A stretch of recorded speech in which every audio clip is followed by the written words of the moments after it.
I'm Karen. I've been trading for probably a number of years, probably about 4 or 5 years. Trading for me is really my life and my way of raising my 2 teenage boys and just having a really good quality of life. I think the best advice I would give to a beginner would be just to start, just to go to a reputable organisation who can train you and where you can be coached, and they've got that care. They really want you to succeed, and they're in it as well. They're not just sort of selling it, they're actually in it. And I would just say, just get on it.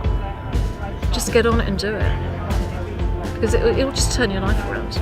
Learning to trade has just been awesome.